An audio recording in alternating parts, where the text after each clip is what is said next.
j'ai voulu vraiment choisir là vraiment quelque chose qui différait et quelque chose qui, pour ma part, me plaît beaucoup mieux que dans le film. On voit que dans le film, il cherche à compenser finalement c'est mon avis évidemment, le manque de charisme de l'acteur et du Harry Potter des films qui manque de charisme, qui manque d'envergure même physique par rapport au Harry Potter du livre. Donc je te laisse avec la lecture chuchotée de Harry Potter, un extrait en tout cas de Harry Potter et le prince de sang mêlé.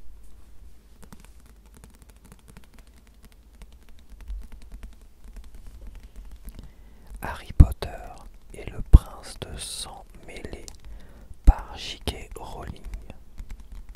Épuisé mais enchanté du travail accompli au cours de la nuit, Harry, pendant le cours de sortilège du lendemain matin, raconta tout ce qui s'était passé à Ron et à Hermione après avoir pris la précaution de jeter le sort d'Assurdiato sur leurs voisins les plus proches.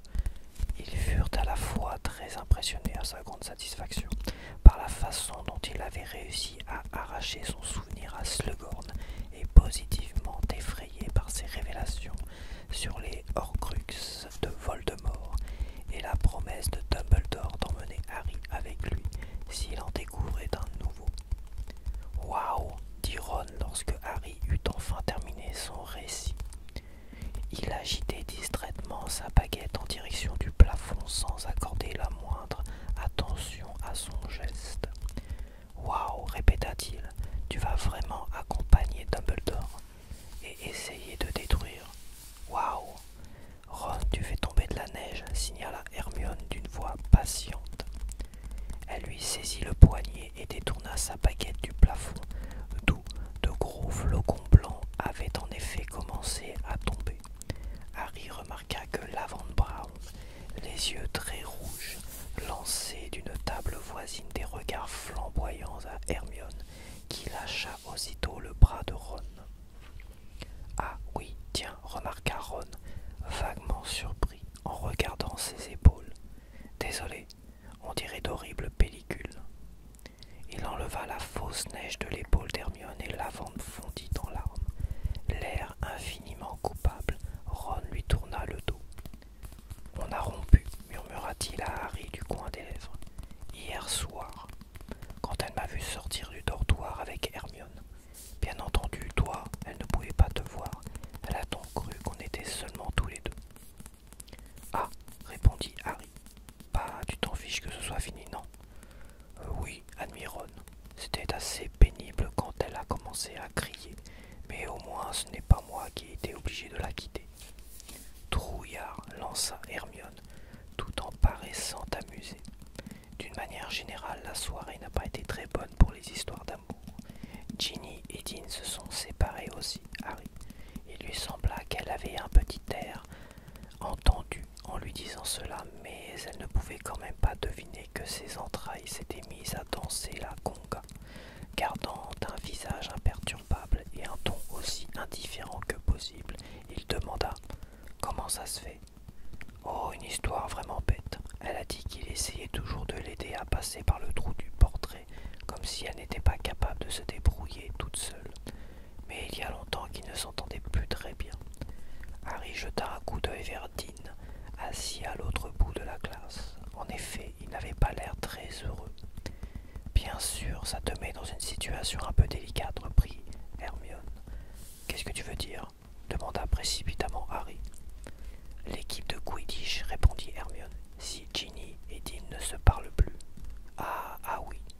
Attention, voilà Flickwick, les prévint Ron. » Le minuscule maître des sortilèges se dirigeait vers eux d'une démarche sautillante. Hermione était la seule à avoir réussi à changer son vinaigre en vin. Sa flasque de verre était remplie d'un liquide rouge sombre, tandis que celle de Harry et de Ron avait toujours la même couleur terreuse. « Allons, allons les garçons, dit le professeur Flitwick, de sa voix flûtée, le ton réprobateur. Si vous parliez un peu moins et si vous agissiez un peu plus, montrez-moi donc ce que vous savez faire. » Tous deux levèrent leur baguette en se concentrant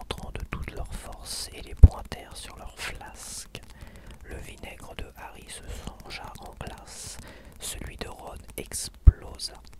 Bien, alors, comme devoir, reprit le professeur Flitwick, qui sortit de sous la table en enlevant les éclats de verre plantés dans son chapeau. Vous devrez pratiquer cet exercice. Après le cours, ils disposaient d'une de leurs rares périodes communes de temps libre et ils retournèrent ensemble dans la tour de Gryffondor. Ron paraissait ravi d'avoir mis fin à sa liaison avec la lavande. Hermione aussi avait l'air joyeux, mais quand on lui demandait ce qui la faisait sourire ainsi, elle se contentait de répondre « C'est une belle journée ». Ni l'un ni l'autre ne semblait avoir remarqué qu'un féroce combat s'était engagé dans l'esprit de Harry. C'est la sœur de Ron. Mais elle a laissé tomber Dean. Elle reste la sœur de Ron. Je suis son meilleur ami. Ce serait encore pire si je lui parle d'abord. Il te caresserait la figure. Et si je m'en fiche, c'est ton meilleur ami.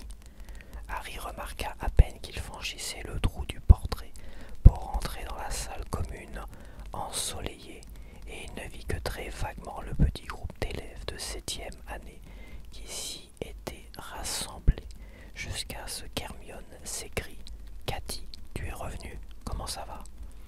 Harry regarda plus attentivement. C'était bien Cathy Bell, qui paraissait en pleine forme, entourée de ses amis ravis de la revoir.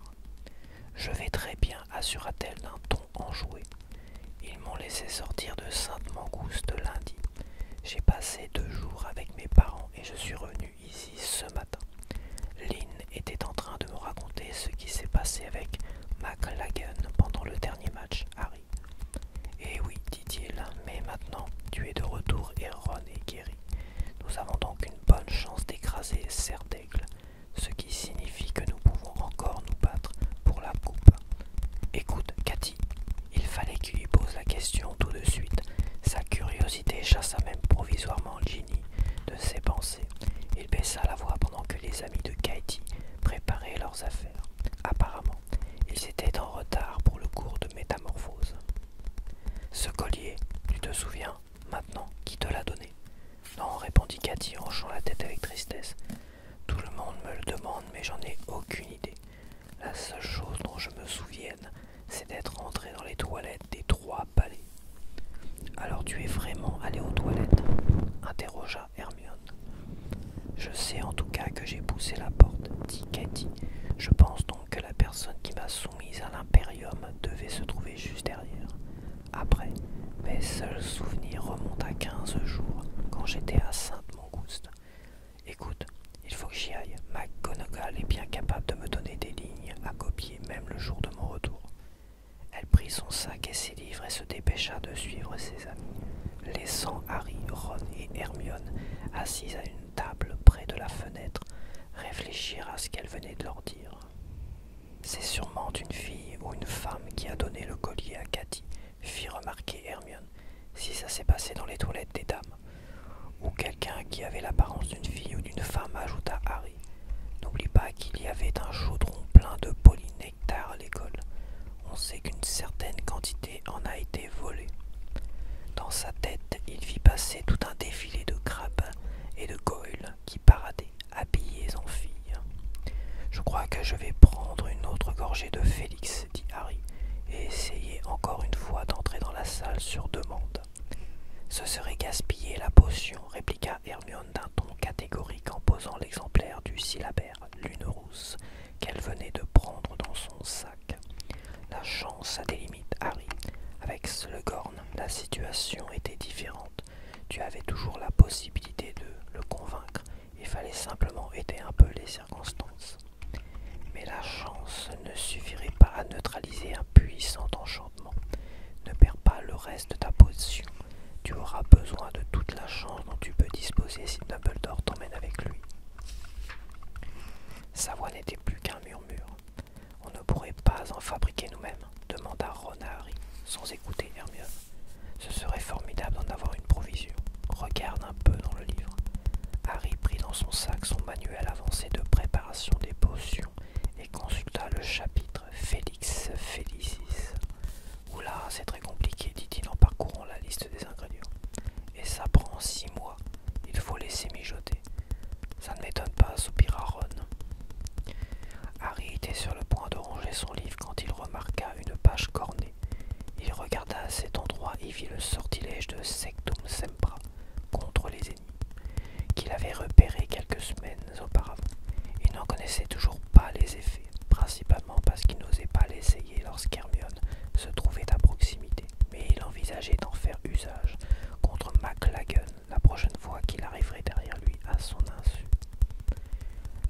personne qui n'était pas particulièrement ravie de voir revenir Katy Bell était Dean Thomas, car on n'avait plus besoin de lui pour la remplacer comme poursuiveur.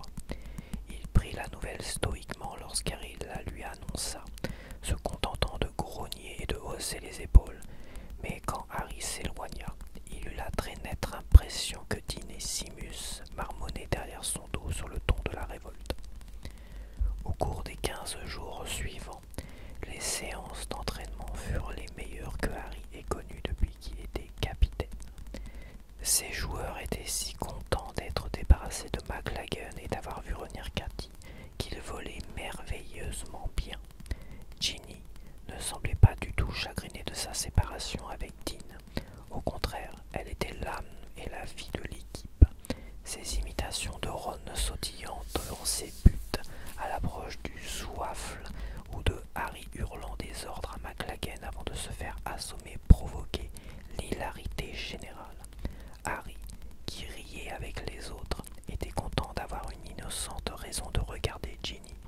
Au cours des entraînements, il avait encore été blessé à plusieurs reprises par des cognards pour avoir lâché le vif d'or des yeux. La bataille continuait de faire rage dans sa tête. Ginny ou Ron. Parfois, il se disait qu'après son aventure avec Lavande, Ron ne se formaliserait pas s'il demandait à Ginny de sortir avec lui. Mais Harry se rappelait alors l'expression de son visage lorsqu'il l'avait vu embrasser Dean, et il était convaincu que le simple fait de prendre la main de Ginny lui apparaîtrait comme une ignoble trahison. Harry ne pouvait s'empêcher pour autant de parler à Ginny, de rire avec elle, de la raccompagner à la fin des séances d'entraînement. Malgré ses cas de conscience, il cherchait toujours le meilleur moyen de se retrouver seul en sa compagnie. L'idéal aurait été que Slughorn donne d'autres petites soirées, car Ron n'aurait pas été présent. Malheureusement, Slughorn semblait avoir abandonné cette pratique. Une ou deux fois, Harry avait envisagé de demander l'aide d'Hermione, mais il n'aurait pu supporter son petit air suffisant, celui-là même qu'il remarquait parfois lorsque Hermione le voyait contempler Ginny ou rire à ses plaisanteries. Pour compliquer les choses, l'idée le hantait que si lui-même ne le faisait pas, quelqu'un d'autre allait bientôt demander à Ginny de sortir avec lui. Ron et Harry étaient au moins d'accord sur le fait qu'il n'était pas très bon pour elle d'avoir autant de succès. La tentation d'avaler une autre gorgée de Félix Félicis grandissait chaque jour. N'était-ce pas le moment, pour reprendre la formule d'Hermione, d'aider un peu les circonstances? Au cours des belles journées de printemps qui s'écoulèrent en douceur au long du mois de mai, Ron se trouvait toujours à côté de Harry chaque fois qu'il voyait Ginny. Harry aurait bien aimé que, par un brusque coup de chance, Ron se rende soudain compte que son plus grand bonheur serait de voir sa sœur et son meilleur ami tomber amoureux l'un de l'autre et qu'il les laisse alors seuls plus de quelques secondes. Mais apparemment, l'approche du dernier match de Quidditch de la saison interdisait tout espoir à ce sujet, car Ron voulait sans cesse lui parler de tactique, de jeu, et ne pensait pas à grand-chose d'autre. Ron n'était pas seul dans ce cas. Toute l'école manifestait le plus vif intérêt pour le match de Gryffondor-Serdaigle. La rencontre, en effet, déciderait de l'issue du championnat qui restait largement ouvert. Si Gryffondor l'emportait sur Serdaigle avec 300 points d'avance, c'était beaucoup demandé, mais Harry n'avait jamais vu son équipe jouer aussi bien. Ils seraient les vainqueurs du championnat. S'ils gagnaient avec moins de 300 points d'avance, ils arriveraient deuxième derrière Serdaigle. S'ils perdaient de 100 points, ils seraient troisième derrière Poufsouffle, et s'ils perdaient de plus de 100 points, ils seraient quatrième. Personne alors songea Harry ne le laisserait jamais oublier qu'il avait été capitaine de l'équipe lorsque Gryffondor était tombé au dernier rang pour la première fois depuis 2 siècles. Dans la période qui précéda le match crucial, les incidents habituels se multiplièrent. Des élèves de maisons rivales essayaient d'intimider les équipes adverses dans les couloirs. Des slogans désobligeants dirigés contre certains joueurs en particulier étaient scandés à plein poumon sur leur passage. Les joueurs eux-mêmes se pavanaient, l'attention qu'on leur portait, ou au contraire se précipiter dans les toilettes entre deux cours pour aller vomir. D'une certaine manière, l'issue du match était devenue inextricablement liée dans l'esprit de Harry au succès ou à l'échec de ses projets avec Ginny. Il avait l'impression que s'il gagnait avec plus de 300 points d'avance, les scènes d'euphorie et la fête bruyante qui s'ensuivraient auraient autant d'effet qu'une bonne gorgée de Félix Félicis. Parmi toutes ses préoccupations, Harry n'oubliait pas son autre ambition, découvrir ce que fabriquait Malfoy dans la salle sur demande. Il consultait toujours la carte du maraudeur et comme il arrivait souvent que Malfoy n'y figure pas, il en concluait qu'il passait encore beaucoup de temps dans la salle. Bien que Harry perdît peu à peu espoir de jamais pouvoir y pénétrer, il essayait quand même chaque fois qu'il se trouvait à proximité. Mais quelle que soit la forme sous laquelle il formulait sa demande, aucune porte n'apparaissait dans le mur nu. Quelques jours avant le match contre Serdaigle, Harry descendit dîner seul en sortant de la salle commune. Ron s'est enrué dans les toilettes les plus proches pour y vomir une nouvelle fois, et Hermione ayant couru voir le professeur Vector au sujet d'une erreur qu'elle pensait avoir commise dans son dernier devoir d'arithmancie. Plus par habitude qu'autre chose, Harry fait son habituel détour dans le couloir du 7e étage, examinant en chemin la carte du maraudeur. Pendant un moment, il ne put trouver Malfoy nulle part et pensa qu'il était à nouveau dans la salle sur demande. Mais le point minuscule qui le représentait apparut soudain dans les toilettes de l'étage au-dessous, en compagnie non pas de Crabbe ou de Goyle, mais de Mimi Guignard. Harry garda les yeux fixés sur ce couple inattendu jusqu'à ce qu'il heurte une armure de plein fouet. Le fracas métallique le tira de sa rêverie, se hâtant de quitter les lieux avant que Russard n'apparaisse. Il descendit 4 à 4 l'escalier de marbre et courut le long du couloir à l'étage inférieur. Parvenu devant les toilettes, il colla son oreille contre la porte mais n'entendit rien. Il entra alors en silence. À l'intérieur, Draco Malfoy lui tournait le dos, cramponné des deux mains au lavabo, sa tête aux cheveux d'un blond presque blanc penché en avant. « Non, calme-toi, dit la voix chantante de Mimi Guignard, qui s'élevait de l'une des cabines. « Calme-toi, dis-moi ce qui ne va pas, je peux t'aider. »« Personne ne peut m'aider, répondit Malfoy, le corps tremblant. Je n'y arrive pas, c'est impossible. Ça ne marchera pas. Et si je n'y parviens pas bientôt, il a dit qu'il me tuerait. » Avec un choc si considérable qu'il en fut cloué sur place, Harry comprit alors que Malfoy pleurait vraiment, des larmes coulant de son visage blême dans le lavabo malpropre. Malfoy sanglota, renifla puis parcourut d'un grand frisson, regarda dans le miroir craquelé et vit par-dessus son épaule Harry qui le regardait. Il fit aussitôt volte-face en sortant sa baguette. Instinctivement, Harry saisit la sienne. Le sortilège de Malfoy manqua Harry de quelques centimètres, fracassant la lampe accrochée au mur tout près de lui. Harry se jeta de côté, pensa, Levi Corpus, sa baguette brandie, mais Malfoy bloqua le maléfice et leva la main pour en envoyer un nouveau. « Non, non, arrêtez !» s'écria Mimi Guignard, l'écho de sa voix résonnant avec force sur le carrelage. « Arrêtez, arrêtez !» Il y eut un bang retentissant et la corbeille à papier derrière Harry explosa. Il tenta de lancer le sortilège du bloc-jambe qui ricocha sur le mur derrière l'oreille de Malfoy et fit voler en éclats le réservoir de la chasse d'eau juste au-dessous de Mimi Guignard. L'eau déferla de tous côtés. Harry glissa et perdit l'équilibre au moment où Malfoy, le visage déformé par la haine, s'exclamait « Andolo sectus sempra » hurla Harry tombé à terre en agitant frénétiquement sa baguette. Du sang jaillit alors du visage et de la poitrine de Malfoy comme si une épée invisible l'avait tailladé. Il vacilla et s'effondra sur le sol inondé d'eau dans un grand bruit d'éclaboussure, sa baguette tombant de sa main inerte. « Non !»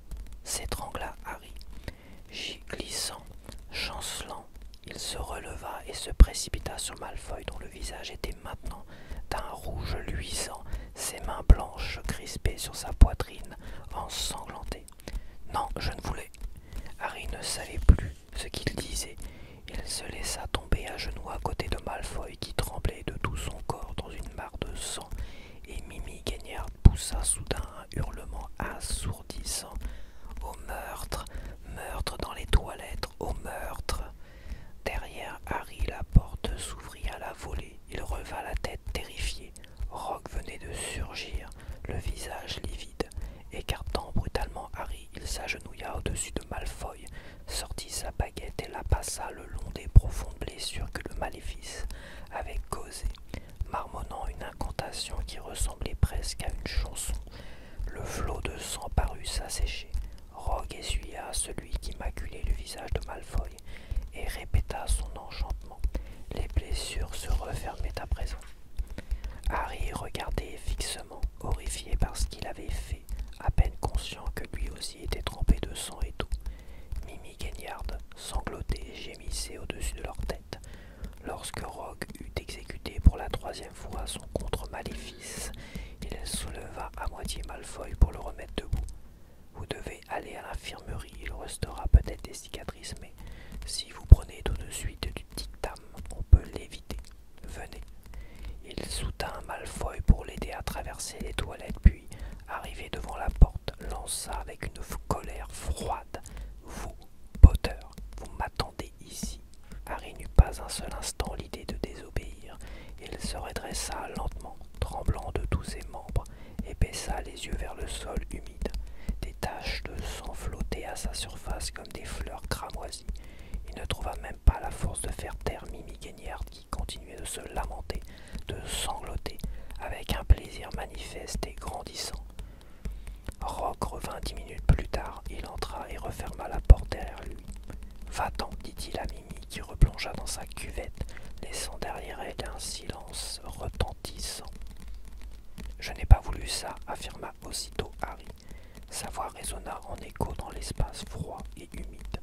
Je ne connaissais pas les effets de ce sortilège, mais Rogue ne l'écoutait pas. Apparemment, je vous ai sous-estimé, Potter, répliqua-t-il à voix basse. Qui aurait pu penser que vous saviez de telles choses en matière de magie noire? Qui vous a enseigné ce maléfice? Je l'ai lu quelque part. Où? Dans un livre de la bibliothèque, répondit Harry, inventant ce qu'il pouvait. Je ne me souviens plus du dit. Menteur, l'interrompit Rogue. Harry avait la gorge sèche. Il savait ce que Rogue s'apprêtait à faire, et il n'avait jamais été capable de l'en empêcher. Les murs semblèrent scintiller devant ses yeux. Il essaya de chasser toute pensée de son esprit, mais malgré ses efforts, l'image nébuleuse du manuel avancé de préparation des potions du prince de sang mêlé flottait dans sa tête. Il regarda à nouveau Rogue, debout au milieu des toilettes, inondé, dévasté. Il le fixa droit dans ses yeux noirs, espérant contre toute attente que Rogue n'avait pas vu ce qu'il redoutait de révéler. Mais « Apportez-moi votre sac » ordonna Rogue d'une voix doucereuse, « et tous vos livres d'école. Tous, apportez-les-moi ici, immédiatement. » Il ne servait à rien de discuter. Harry tourna les talons et sortit des toilettes en pataugeant dans l'eau. Parvenu dans le couloir, il se mit à courir vers la tour de Gryffondor. La plupart des élèves allaient dans la direction opposée et le regardaient bouche bée en le voyant trempé d'eau et de sang, mais il ne répondit à aucune des questions qu'on lui lançait au passage. Il était abasourdi. C'était comme si un animal de compagnie pour qui il aurait eu d'une grande affection s'était soudain transformé en bête sauvage. À quoi pensait le prince en recopiant un tel sortilège dans son livre? Et que se passerait-il quand Rogue le verrait? Raconterait-il à Slughorn? Harry sentit son estomac chaviré. Par quel moyen il avait obtenu de si bons résultats en potions toute l'année? Allait-il confisquer ou détruire le livre qui avait appris tant de choses à Harry? Le livre qui était devenu comme un guide et un ami. Harry ne pouvait le laisser faire. C'était impossible. Où est-ce que... Pourquoi tu es trempé? C'est du sang. Ron se trouvait en haut de l'escalier, stupéfait de voir Harry dans cet état.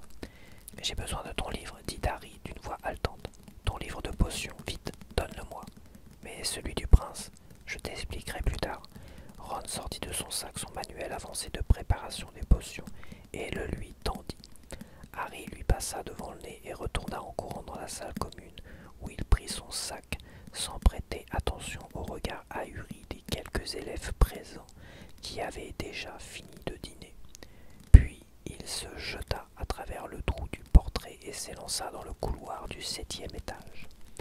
Il s'arrêta dans une glissade à côté de la tapisserie représentant les trolls en train de danser, ferma les yeux et se remit à marcher d'un pas normal. J'ai besoin d'un endroit pour cacher mon livre, j'ai besoin d'un endroit pour cacher mon livre, j'ai besoin d'un endroit pour cacher mon livre. Il passa 3 fois devant le mur nu, et lorsqu'il rouvrit les yeux, il la vit enfin, la porte de la salle sur demande. Harry la poussa d'un geste brusque, se rua à l'intérieur et la claqua derrière lui. Il eut alors une exclamation de surprise. Malgré sa hâte, sa panique, la crainte de ce qui l'attendait lorsqu'il reviendrait devant Rogue, il resta figé sur place, fasciné par ce qu'il voyait. Il se trouvait dans une salle aussi vaste qu'une cathédrale, filtrant à travers de hautes fenêtres des rayons de lumière illuminaient ce qui ressemblait à une ville aux immenses murailles constituées, Harry le savait, d'objets cachés par des générations d'occupants de Poudlard. Il y avait des allées, des rues même, bordées de meubles cassés ou endommagés, entassés en piles vacillantes, relégués là pour dissimuler peut-être les effets de mauvaises manipulations magiques, ou entreposés par des elfes de maison fiers de leur château. On voyait aussi des livres par milliers sans aucun doute, interdits, couverts de graffitis ou volés, des catapultes ailées et des frisbees à dents de serpent, certains encore dotés d'assez de vie pour voltiger sans conviction au-dessus de montagnes d'autres objets prohibés, des flacons ébréchés de potions coagulées par le temps, des chapeaux, des bijoux, des capes. Il y avait également des coquilles d'œufs de dragon, des bouteilles bouchées dont le contenu brillait encore de lueurs maléfiques, plusieurs épées rouillées et une lourde hache maculée de sang. Harry s'enfonça dans l'une des nombreuses allées qui sillonnaient ces amas de trésors cachés. Il tourna à droite, passa devant un énorme troll empaillé, courut d'un peu plus loin, tourna à gauche devant l'armoire à disparaître cassée, dans laquelle Montag s'était perdu l'année précédente et s'arrêta enfin à côté d'un grand placard couvert de cloques, comme s'il avait reçu des giclées d'acide. Il ouvrit dans un grincement l'une des portes du placard et s'aperçut qu'on l'avait déjà utilisée pour cacher une créature en cage, morte depuis longtemps, et dont le squelette avait 5 pattes. Il glissa le livre du prince de sang mêlé derrière la cage et referma la porte en la claquant. Il s'arrêta un instant, son cœur lui martelant les côtes, et contempla tout ce fouillis. Arriverait-il à retrouver sa cachette dans ce bric-à-brac? Il prit sur une caisse le buste écaillé d'un vieux sorcier très laid et le posa sur le placard où le livre était à présent rangé. Pour la rendre plus reconnaissable, il coiffa la tête de la statue d'une perruque mitée et d'un diadème terni. Puis il courut à toutes jambes le long des allées bordées de vieilleries, retrouva la porte et sortit dans le couloir en la refermant derrière lui. Le mur retrouva aussitôt sa surface de pierre nue. Harry se précipita vers les toilettes de l'étage du dessous, tout en fourrant dans son sac le manuel avancé de préparation des potions de Ron.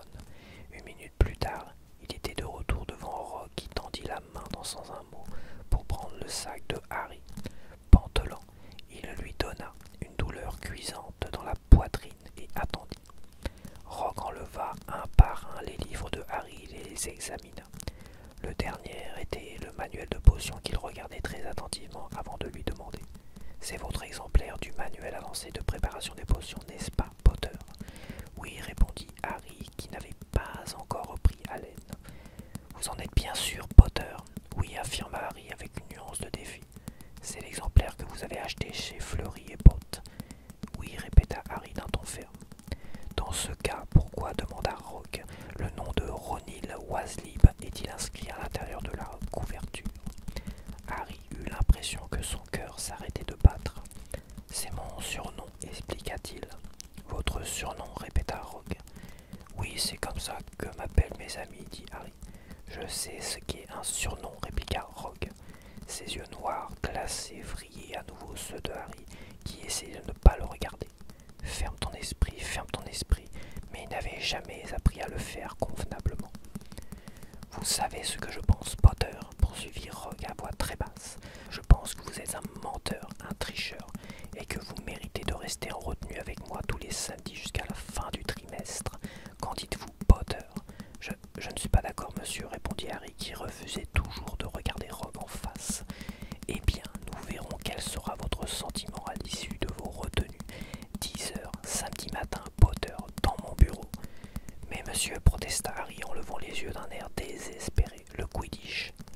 match de 10 heures, murmura Rogue avec un sourire qui découvrit ses dents jaunâtres. Pauvre Gryffondor, j'ai bien peur que cette année, son équipe se retrouve à la 4e place. Et il sortit sans ajouter un mot, laissant Harry seul devant le miroir, craquelé. Ron, il en était sûr, n'avait jamais éprouvé une nausée pire que la sienne en cet instant. « Je ne te ferai pas le coup du je te l'avais bien dit », déclara Hermione 1 heure plus tard dans la salle commune. « Laisse tomber, Hermione », lança Ron avec colère. Ayant perdu tout appétit, Harry avait renoncé à dîner. Il venait d'expliquer à Ron, Hermione et Ginny ce qui s'était passé, bien que ce ne fût pas vraiment nécessaire. La nouvelle, en effet, n'avait pas tardé à circuler. Apparemment, Mimi Guignard s'était chargée de faire la tournée des toilettes du château pour raconter l'histoire. À l'infirmerie, Malfoy avait déjà reçu la visite de Pansy Parkinson, qui n'avait pas perdu de temps pour répandre les pires horreurs sur Harry. De son côté, Rogue avait informé les professeurs. Harry avait dû ainsi quitter la salle commune pour aller passer un très mauvais quart d'heure en compagnie du professeur McGonagall. Elle lui avait notamment affirmé qu'il pouvait s'estimer heureux de n'avoir pas été renvoyé et qu'elle approuvait sans réserve la décision de Rogue de lui infliger une retenue tous les samedis jusqu'à la fin du trimestre. « Je t'avais prévenu qu'il y avait quelque chose de louche chez ce prince, dit Hermione, incapable de se retenir. J'avais raison, non. Non, je ne crois pas, répliqua Harry, obstiné. Il avait déjà suffisamment d'ennuis comme ça sans devoir en plus subir les sermons d'Hermione. Voir la tête des membres de l'équipe de Quidditch lorsqu'il leur avait annoncé qu'il ne pourrait pas jouer samedi avait constitué sa plus cruelle punition. Il sentait le regard de Ginny posé sur lui à présent, mais n'osait pas le croiser. Il ne voulait pas lire la déception ou la colère dans ses yeux. Il lui avait simplement dit qu'elle jouerait au poste d'attrapeur samedi et que Dean la remplacerait comme poursuiveur. Peut-être que s'il gagnait, Ginny et Dean se réconcilieraient dans l'euphorie d'après-match. Cette pensée traversa Harry comme une lame glacée. « Harry, dit Hermione, comment peux-tu encore défendre ce livre alors que le maléfice, tu vas cesser de me harceler avec ce bouquin ?» l'interrompit sèchement Harry. Le prince a seulement copié la formule. Il n'a jamais conseillé de l'utiliser. Sans doute avait-il simplement pris note de quelque chose dont on s'était servi contre lui. Je n'y crois pas, reprit Hermione. En réalité, tu justifies. Je ne justifie pas ce que j'ai fait, protesta Harry. Je regrette d'avoir jeté ce sort et pas seulement parce que ça me vaut une douzaine de retenues. Tu sais très bien que je n'utiliserai jamais un sortilège comme celui-là, même contre Malfoy. Mais tu ne peux pas en vouloir au prince, il n'a jamais essayé, donc ça c'est très efficace. Il prenait des notes pour lui, rien de plus et pour personne d'autre. Tu veux dire par là, insista Hermione, que tu vas retourner et reprendre le livre? Oui, exactement, répondit Harry avec vigueur. Écoute, sans le prince, jamais je n'aurais gagné Félix Félicis. Je n'aurais jamais pu sauver Ron de l'empoisonnement, je n'aurais jamais acquis une réputation imméritée d'élève brillant en potions, acheva Hermione, féroce. Fiche-lui un peu la paix, Hermione, intervint Ginny. Harry fut si étonné, si reconnaissant qu'il leva les yeux vers elle. Apparemment, Malfoy a essayé de jeter un sortilège impardonnable, alors tu peux être contente que Harry ait eu quelque chose dans sa manche pour se défendre. Bien sûr, je suis contente qu'il ait échappé au maléfice, répliqua Hermione, piquée au vif. Mais il n'empêche que ce Sectum Sempra n'est pas un sortilège acceptable, Ginny. Regarde où ça l'a mené. Et j'aurais pensé, étant donné les chances qui vous restent maintenant de gagner le match, je t'en prie, n'essaye pas de nous faire croire que tu comprends quelque chose au Quidditch. Coupa sèchement Ginny. Tu ne parviendrais qu'à te rendre ridicule. Harry et Ron ouvrirent de grands yeux. Hermione et Ginny, qui s'étaient toujours très bien entendus, étaient à présent assises les bras croisés, lançant des regards noirs dans des directions opposées.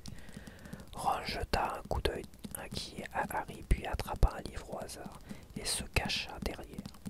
Harry, quant à lui, tout en sachant qu'il ne le méritait guère, éprouva soudain un incroyable sentiment d'allégresse, même si plus personne ne parla de toute la soirée. Sa joie fut cependant de courte durée. Le lendemain, il dut subir les railleries des Serpentards, sans parler de la colère des autres Gryffondors très mécontents que leur capitaine se soit vu interdire par sa propre faute de jouer le dernier match de la saison. Le samedi matin, quoi qu'il ait pu dire à Hermione, Harry aurait très volontiers donné tout le Félix Félicis du monde pour pouvoir descendre sur le terrain de Quidditch en compagnie de Ron, de Ginny presque insupportable de se détourner du flot des élèves qui déferlaient sous le soleil du parc, arborant tous des rosettes et des chapeaux, brandissant des panières et des foulards pour descendre des marches de pierre, des cachots et s'enfoncer sous terre tandis qu'il s'évanouissait derrière lui les bruits lointains de la foule. Il savait que là où il allait, il ne pourrait pas entendre le moindre mot de commentaire, pas la moindre acclamation, pas le moindre grognement. « Ah, Potter !» dit Rogue lorsque Harry eut frappé à la porte et fut entré dans le sinistre bureau qu'il connaissait bien et que Rogue n'avait pas quitté, même s'il enseignait désormais plusieurs étages au-dessus. Il était aussi mal éclairé qu'à l'ordinaire et les mêmes créatures visqueuses et mortes flottaient dans des bocaux remplis de liquide coloré alignés le long des murs. Des boîtes couvertes de toiles d'araignée étaient empilées, menaçantes sur une table à laquelle, de toute évidence, Harry était censé s'asseoir. L'aura qui en émanait promettait un travail fastidieux, difficile, inutile. Mr. Russard cherchait quelqu'un pour classer ses anciens dossiers, reprit Rogue de sa voix douce. Ce sont les archives des méfaits commis par d'autres élèves de Poudlard avec des punitions correspondantes. Là où l'encre est délavée, ou lorsque les fiches ont été abîmées par les souris, vous voudrez bien recopier les infractions et les châtiments infligés pour chacune d'elles, puis les classer par ordre alphabétique et les remettre dans les boîtes. Bien entendu, vous n'aurez pas recours à la magie. Bien, professeur, dit Harry en s'efforçant de prononcer les 3 dernières syllabes avec tout le mépris dont il était capable. J'ai pensé que vous pourriez commencer, poursuivit Rogue avec un sourire malveillant, par les boîtes portant les numéros 1012 et 1056. Vous trouverez là des noms qui vous sont familiers, ce qui devrait ajouter de l'intérêt à votre tâche. Tenez, regardez. D'un geste majestueux, il sortit une fiche d'une des boîtes posées au sommet de la pile et lut James Potter et Sirius Black, surprise à faire usage d'un maléfice illégal sur la personne de Bertram Aubrey. La tête d'Aubrey a doublé de volume, double retenue. Rogue ricana.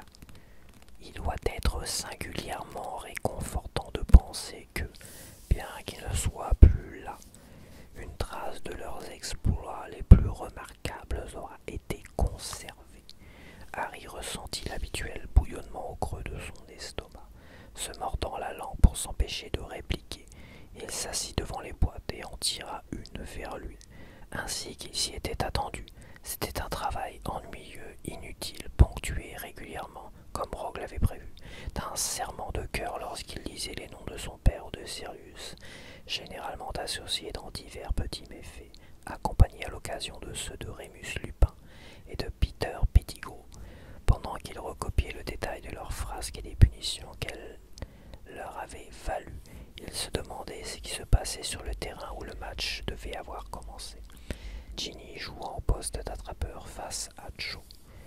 Harry ne cessait de jeter des coups d'œil à la grosse pendule accrochée au mur. Elle semblait avancer moitié moins vite qu'une pendule normale. Peut-être Rogue l'avait-il ensorcelée pour qu'elle tourne le plus lentement possible. Il ne pouvait pas être là depuis seulement une demi-heure, une heure et demie. Lorsque la pendule indiqua 12h30, l'estomac de Harry se mit à gronder. Rogue, qui n'avait plus ouvert la bouche depuis que Harry avait entrepris sa tâche, releva enfin la tête à 1h10. « Je pense que ça suffira pour aujourd'hui, dit-il avec froideur. Marquez l'endroit où vous vous êtes arrêté. Vous reprendrez samedi prochain à 10h. Bien, monsieur. Harry glissa au hasard dans la boîte une fiche cornée et se dépêcha de sortir avant que Rogue ne change d'avis.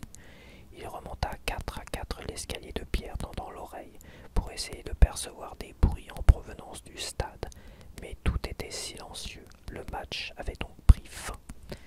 Parvenu à l'entrée de la grande salle bondée, il hésita puis grimpa l'escalier de marbre en courant. Que Gryffondor gagne ou perde, l'équipe célébrait la victoire ou déplorait la défaite dans la salle commune. « Quid agis ?» dit-il timidement à la grosse dame en se demandant ce qu'il attendait de l'autre côté. Avec une expression impénétrable, elle répondit « Vous verrez bien ». Puis elle pivota. Le tumulte d'une fête explosa derrière elle. Harry ouvrit de grands yeux tandis que des cris saluaient son apparition. Des mains l'attrapèrent et le tirèrent à l'intérieur de la salle. « On a gagné !» hurla Ron qui avait surgi devant lui en brandissant la coupe d'argent sous son nez. « On a gagné 450 à 140. On a gagné !» Harry tourna la tête et vit Ginny courir vers lui. Elle se jeta dans ses bras, le visage résolu, le regard flamboyant. Alors, sans réfléchir, sans l'avoir prévu, sans se soucier des 50 personnes qui les regardaient, Harry l'embrassa. Au bout d'un long moment, il n'avait plus de notion du temps. Il pouvait s'être passé une demi-heure ou même plusieurs jours sous un soleil radieux. Ils relâchèrent leur étreinte. Un grand silence s'était installé autour d'eux. Puis des sifflets admiratifs retentirent et des gloussements de rire nerveux parcoururent la salle. Harry regarda par-dessus la tête de Ginny. Il vit Dean Thomas, un verre brisé à la main, et Romilda Vane, qui paraissait sur le point de jeter quelque chose. Hermione rayonnait, mais c'était Ron que Harry cherchait des yeux. Il finit par le trouver, tenant toujours la coupe contre lui, avec l'air d'avoir pris un coup de massue sur le crâne. Pendant une fraction de seconde, ils échangèrent un regard, puis Ron eut un bref mouvement de tête qui, d'après ce que Harry put comprendre, signifiait « Bah, s'il le faut vraiment ». Harry sentit la créature pousser un rugissement de triomphe dans sa poitrine. Il sourit à Ginny et, sans dire un mot, montra d'un geste